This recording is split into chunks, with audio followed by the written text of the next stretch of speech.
The Fat Controller's engines love their work. Gordon likes pulling the express. Thomas likes his branch line. And Percy likes taking the mail. But none of them likes being a middle engine. It's no fun being stuck in the middle. One morning, Percy was cheerfully collecting coal trucks from the smelter yard where Harry and Bert worked. They like to play tricks on steam engines. Percy didn't want to fall for their tricks again. But before he knew it, he was stuck in the middle. "Oh, bother!" chuffed Percy crossly. "Little green piggy in the middle," Harry teased. Percy's driver was cross. With trucks in front of him and trucks behind, Percy had to go slowly. James was in the yard when Percy steamed slowly by. "It's Slow Coach Percy," James laughed. "You wouldn't be laughing if you were stuck in the middle." Percy fumed, and he fumed all the way to the coaling plant. One by one, he shunted his trucks onto the tipper's loading ramp, and the coal was unloaded.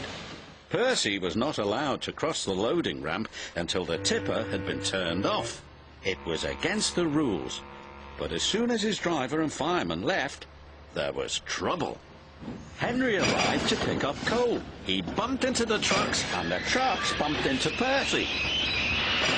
Percy was pushed onto the loading ramp. "Help!" cried Percy. "I'm not a truck!" But no one heard him. Percy was hoisted up.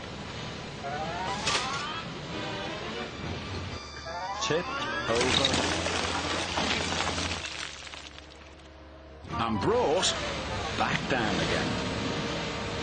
After Percy was lowered back onto the ground, the manager was very cross. "You have caused confusion and delay," he said. "I'll have to report this to the Fat Controller."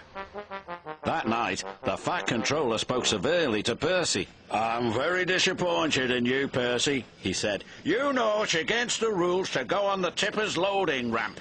"Sorry, sir," Percy said sadly, "but it wasn't my fault. It's because those diesels made me a middle engine." "Nevertheless, you will shunt trucks in the yard until I can get to the bottom of this."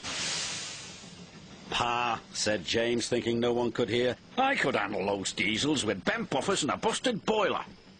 "Then you will do Percy's run to the smelter." "Yes, sir," said James. The next day, James arrived at the smelter. He was determined not to be tricked by Harry and Bert.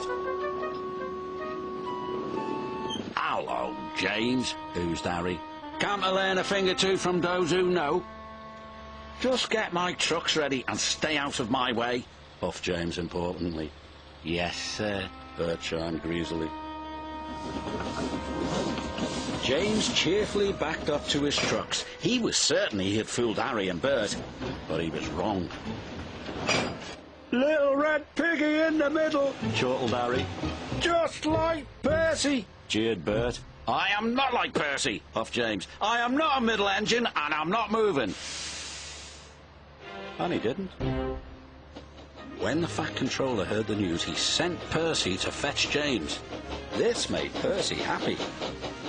He buffered up to James and took him along with all the trucks to the docks.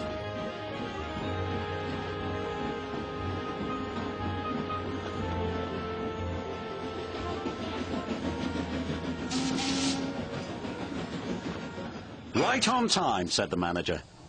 "But what is that big red engine doing in the middle?" "Learning," Percy replied. "Learning what?" "Learning to be a middle engine." James covered himself in steam, hoping no one would recognize him. But it was no good. There is only one big red engine on the island, and everyone knows his name is James.